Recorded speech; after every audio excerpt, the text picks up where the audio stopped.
નમસ્કાર દોસ્તો, હું પ્રોફેસર પ્રયત્કર કાનડિયા. આજે પોડકાસ્ટમાં મારી સાથે છે બેન શ્રી અંજલિબેન. અને અંજલિબેન ભોયાને બહુ એમને ઈચ્છા થઈ કે સાહેબ પુસ્તકો લખે છે, તો કયા કયા પુસ્તકોને અત્યારે વર્તમાનમાં કયું પુસ્તક આવ્યું છે એ વિશે પોડકાસ્ટમાં વાત કરવા માટે મારી સાથે આવ્યા છે અંજલિબેન ભોયા. અંજલિબેનને ખૂબ રસ હોય છે કે કેવા પુસ્તકો સાહેબના મારા પુસ્તકો વાંચે પણ છે, વિષયના પુસ્તકો પણ વાંચે છે. તો એ બેન અત્યારે મને પ્રશ્નો પૂછવા માંગે છે, તો હવે આપણે અંજલિબેનના પ્રશ્નના જવાબ આપવા માટે મિત્રો હું પ્રયત્ન કરીશ. હા અંજલિબેન, અત્યારે મારી તાજેતરમાં બુક જ હું તમને બતાવી દઉં છું. વિદ્યાર્થી મિત્રો હોય અથવા તો વાચકો હોય, ઉપભોક્તા હોય, એમને પણ આ બુક બતાવું છું. ગ્રંથાલય અને માહિતી વિજ્ઞાનની આધારશિલા, ફાઉન્ડેશન ઓફ લાઇબ્રેરી અને ઇન્ફોર્મેશન સાયન્સ, એટલે કે ગ્રંથાલય અને માહિતી વિજ્ઞાનનો પાયો છે.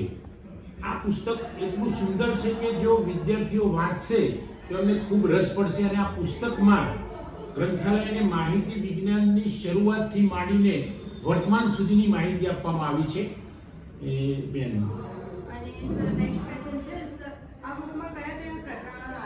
હા, આ બુકમાં બહુ સરસ આ પ્રશ્ન છે કે કયા પ્રકરણો વિદ્યાર્થીઓને અને વાચકોને ખૂબ ઉપયોગી હોય છે. તો આ પુસ્તકની અંદર ગ્રંથાલય અને માહિતી વિજ્ઞાનનો પાયો, એમાં પાયો એટલે ફાઉન્ડેશન, પણ એની અંદર સામાજિક પાયો, ઐતિહાસિક પાયો, એના વિશે વાત કરવામાં આવી છે. ત્યાર પછી ગ્રંથાલયના જુદા જુદા પ્રકારો છે અંજલિબેન, કે જેમ કે રાષ્ટ્રીય ગ્રંથાલય પાછું સાર્વજનિકમાં આવશે, એટલે સાર્વજનિક ગ્રંથાલય, રાષ્ટ્રીય ગ્રંથાલય, સ્પેશિયલ લાઇબ્રેરી, એકેડેમિક લાઇબ્રેરી. એકેડેમિકમાં પાછા ભાગ પડશે. એકેડેમિક લાઇબ્રેરીમાં university library, college library, school library, એ જ રીતે સ્પેશિયલમાં પણ ભાગ પડતા હોય છે. સ્પેશિયલ લાઇબ્રેરીની અંદર પણ એની અંદર આપણે જોઈશું તો કેદીઓ માટેના લાઇબ્રેરી છે, એ જ રીતે દર્દીઓ માટેના ગ્રંથાલયો છે, એ જ રીતે જે દરિયા ખેડૂઓ હોય એમના માટેના લાઇબ્રેરી છે, એ જ રીતે હોસ્પિટલના લાઇબ્રેરી. તો આ બધા ખાસ પ્રકારના. એ સિવાય ખાસ પ્રકારમાં સંશોધન ગ્રંથાલયો, ધારો કે ઇસરોનું લાઇબ્રેરી,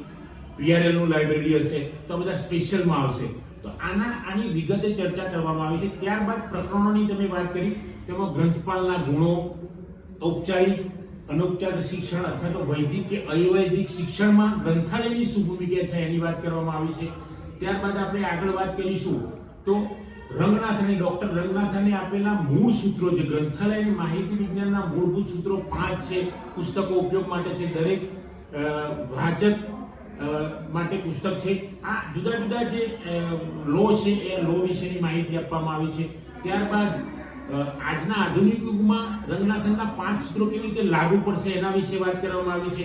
ત્યારબાદ આપણે વાત કરીશું આગળ આ પુસ્તકની અંદર તો જુદી જુદી જે મંડળો છે અથવા તો એસોસિએશન છે, જે દેશ કક્ષાના, વિદેશ કક્ષાના, એટલે કે નેશનલ ઇન્ટરનેશનલ જે મંડળો છે એના વિશે વિગતે વાત કરવામાં. ધારો કે યુનેસ્કો, ધારો કે આપણે જોઈશું તો ગ્રંથાલય સેવા સંઘ.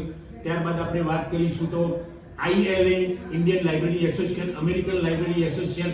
આ બધા જે જુદી જુદી સંસ્થાઓ, મંડળો છે એના વિશે વાત કરવામાં આવી છે. ત્યારબાદ વિસ્તરણ પ્રવૃત્તિઓ કોને કહેવાય, વિસ્તરણ લાઇબ્રેરી જુદી જુદી મોબાઈલ વાન દ્વારા વિસ્તરણ પ્રવૃત્તિઓ કરતી હોય તો એના વિશેની પણ માહિતી આપવામાં આવી છે. એ સિવાય આ પુસ્તકની અંદર તમે વાંચશો, આખું પુસ્તક જોશો તો તમને એવું લાગશે કે આ પુસ્તકની અંદર ગ્રંથાલયની તમામ બાબતોનો સમાવેશ કરી લેવામાં આવ્યો છે. એ સિવાય પણ તમે જોશો તો પેટા પ્રકરણોમાં પણ અનેક પ્રકરણો જે આપ્યા છે એનાથી વાચક અથવા તો જે વિદ્યાર્થી છે એને ખૂબ જ ઉપયોગી થશે. MLISC, BLISC કરતા હશે તો એમના માટે પણ આ ખૂબ ઉપયોગી થશે પુસ્તક. બેન આ પણ પ્રશ્ન સરળ છે. આ બુક મેં થોડીક આગળ વાત કરી, ઝલક આપી એની, પણ આ પુસ્તક લાઇબ્રેરી અને ઇન્ફોર્મેશન સાયન્સમાં બેચલર ડિગ્રીમાં હોય, માસ્ટર ડિગ્રીમાં હોય, PhD કરતો હોય વિદ્યાર્થી, એ સિવાય એ જ વિષયની અંદર વિદ્યાર્થી નેટ સ્ટેટની પરીક્ષા આપતો હોય, JRFની એક્ઝામ આપતો હોય, અથવા તો PhDની અંદર વિષય નક્કી કરવામાં કે કોઈ પણ જગ્યાએ આ પુસ્તક ખૂબ જ ઉપયોગી છે. એ સિવાય ગ્રંથાલય અને માહિતી વિજ્ઞાનના વિદ્યાર્થીઓ જેઓ સ્પર્ધાત્મક પરીક્ષા આપે છે, એ સ્પર્ધાત્મક પરીક્ષાઓ માટે પણ આ પુસ્તક ખૂબ જ ઉપયોગી છે. અને હું માનું છું ત્યાં સુધી આ ખૂબ જ અનુભવો બાદ અથવા તો ખૂબ જ સંદર્ભો લીધા પછી લાઇબ્રેરીનું ઓબ્ઝર્વેશન કર્યા પછી, જુદા જુદા ગ્રંથાલયોની મુલાકાત લીધા પછી આ પુસ્તક લખવામાં આવ્યું છે. એટલે આ પુસ્તકની અંદર જો વિદ્યાર્થીઓ ખરેખર ગહનતાથી વાંચશે તો એમને ખૂબ ઉપયોગી થશે. અને નેટ સ્લેટ JRF પાસ કરવામાં આ એક વિષયમાં ગ્રંથાલયની માહિતી વિજ્ઞાનનો પાયો અથવા તો આધારશિલામાં ખૂબ જ ઉપયોગી થશે.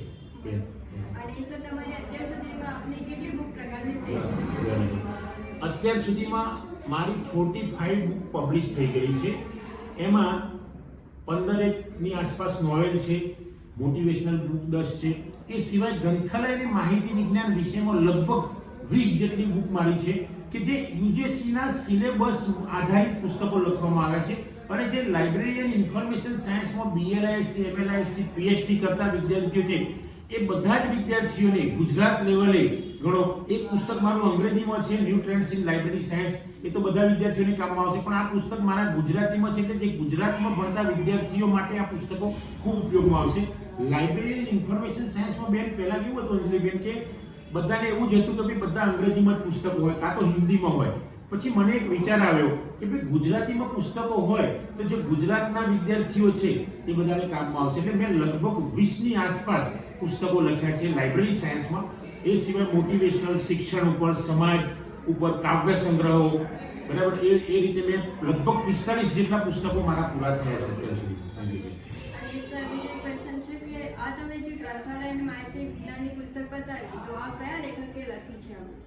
આ ગ્રંથાલયની માહિતી આ લેખકમાં હું જ છું પોતે, આ લખનાર લેખક હું પોતે જ છું. અને ઘણું બધું મનન કર્યા પછી, ઘણું બધું અભ્યાસ કર્યા પછી આ પુસ્તક લખતા લગભગ મને 2 વર્ષ થયેલા. અને એમાં પાછું મેં સુધારા વધારા કર્યા. એટલે લગભગ 2 થી 2.5 વર્ષ સુધી મેં સતત પ્રયત્ન કર્યો, જુદા જુદી લાઇબ્રેરીનો મુલાકાત લીધી. અમારા ગુજરાત વિદ્યાપીઠ ગ્રંથાલયમાં તો સતત હું બેસતો હતો, વાંચતો હતો, બીજા બધા પુસ્તકો રેફરન્સીસ જોતો હતો. ત્યારબાદ આ પુસ્તક લખાયું છે. એટલે લગભગ 2-2.5 વર્ષના પ્રયત્ને આ પુસ્તક લખાયું છે મેં. પ્રકાશિત આ પુસ્તક કોણે કર્યું છે? તો રિલાયબલ પબ્લિશર છે, અમદાવાદનો બહુ જાણીતો. આ પબ્લિશર દ્વારા ઘણા પુસ્તકો, જો કોઈ વિદ્યાર્થીને જાણકારી લેવી હોય એ પુસ્તક તો રિલાયબલ પબ્લિશરમાં જઈને આપણે કોન્ટેક્ટ કરી શકે છે. બિલકુલ અંજલિબેન, મારા 3 પુસ્તકો આવી રહ્યા છે. એમાં એક પુસ્તક છે નેટ સ્લેટ JRF ઉપર, લાઇબ્રેરી એન્ડ ઇન્ફોર્મેશન સાયન્સમાં નેટ સ્લેટ ને JRF કેવી રીતે પાસ કરવાની એના માટે ઇંગ્લિશમાં મારું એક પુસ્તક આવી રહ્યું છે. અને એ પુસ્તક છે એ કદાચ મારી એવી માન્યતા છે એ પુસ્તક એડિટ કરવા માટે પણ 2 જે નેટ સ્લેટ JRF પાસ છે એવા લોકોને મેં આપ્યા છે કે જેઓ એમાંથી એક દિવ્યકાંત સુતરિયા છે, તો પોતે લાઇબ્રેરિયન છે સેન્ટ્રલ સ્કૂલની અંદર, એ પોતે PhD કરી રહ્યો છે, JRF પાસ છે. તો આવા વિદ્યાર્થીએ આ પુસ્તકનું એડિટિંગ કર્યું છે. એ સિવાય પણ સુનિત કુમાર પરમાર જે છે એ ગુજરાત યુનિવર્સિટીમાં ICT ફેકલ્ટીમાં ગોલ્ડ મેડાલિસ્ટ છે. અને એ સિવાય એ અત્યારે IIMની અંદર એમનો પ્રોફેશનલમાં આગળ જઈ રહ્યા છે, IIM ઇન્ડિયન મેનેજમેન્ટ ઇન્સ્ટિટ્યૂટમાં. તો આવા લોકોએ આ પુસ્તકનું એડિટિંગ કર્યું છે અને એમને જોરદાર મહેનત કરી છે, દિવ્યકાંત અને સુનિત કુમાર પરમાર બંને. અને એ લોકોએ આ પુસ્તકો જોઈ છે. નેટ સ્લેટનું મારું પુસ્તક આવનાર છે. બીજું પુસ્તક છે મન વિંધાયું. આ મન વિંધાયું પુસ્તક એ ડિપ્રેશન પર છે બેન, અંજલિબેન. કારણ કે આજના જમાનામાં કોઈ પણ માણસ ડિપ્રેશનમાં, હું પોતે આવી શકું છું, બીજા માણસો આવી શકે છે, કોઈ પણ મહાન હસ્તીઓ હોય પણ ડિપ્રેશનમાં આવી છે. ડિપ્રેશન એ કોઈનું સગું નથી કે હું એને ઘરે નહીં જાઉં અથવા તો એના મગજમાં નહીં જાઉં. તો ડિપ્રેશન કોઈ નહીં. એટલે પછી મેં લગભગ 100 જણની મુલાકાત લીધી અને 100 જણની મુલાકાત લીધા બાદ આ મન વિંધાયું એ પુસ્તક લખ્યું. અમુક ડૉક્ટર જે મનોચિકિત્સક છે એમની પણ મેં મુલાકાત લીધી.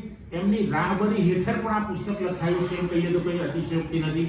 અને જે સારા વિદ્યાર્થીઓ છે કે જે પોતે ડિપ્રેશનમાંથી નીકળ્યા છે પણ બહુ સારી જગ્યાએ છે એવા લોકોની પણ મેં મુલાકાત લઈને આ પુસ્તક લખ્યું છે. અને ત્રીજું પુસ્તક બેન મારું આવી રહ્યું છે એકલી ચાલી. એકલી ચાલી તમારા જેવી દીકરી પર જ છે આ પુસ્તક.